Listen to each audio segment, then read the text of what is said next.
Hi, everyone. I'm Daniel. I'm an assistant professor in the philosophy department. So you're probably all aware that large language models like ChatGPT have recently gotten very good at producing texts that sound like human-authored stories, right? If you ask GPT to tell you a story, it might not yet produce something that's a particularly good story, but it at least can spit you out something that looks recognizably story-like, right?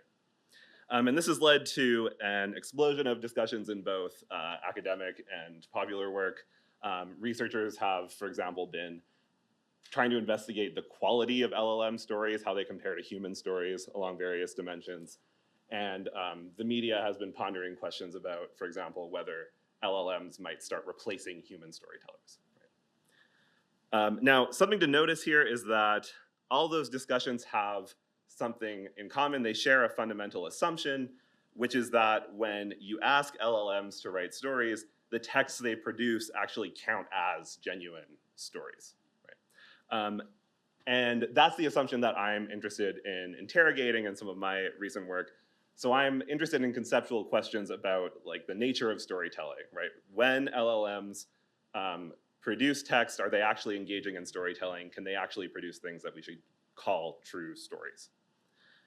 And my approach to investigating those sorts of questions starts from the idea that storytelling is really a fundamental mode of human communication, right? So empirical analyses of conversations show that storytelling takes up a huge amount of our day-to-day interactions. We tell stories about our own experiences, and I think narratives are one of the core ways we make sense of our experiences and our place in the world in relation to other people, right?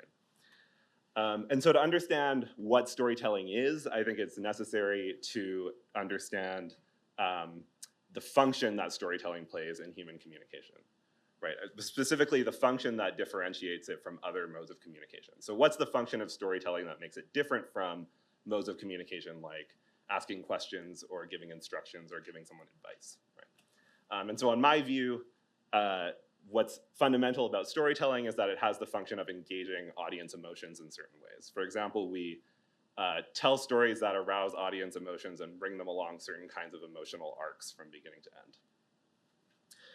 end. Now, with that in mind, I think we can see that at least recent large language models of the popular sort like GPT are actually not capable of engaging in storytelling because the functions that they've been designed and trained for are very different from the function that storytelling has in human communication.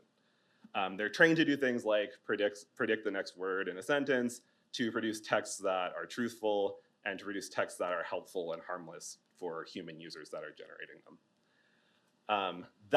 Those functions are very different from what I think is the defining function of storytelling, which again has to do with how we aim to engage audience emotions, right?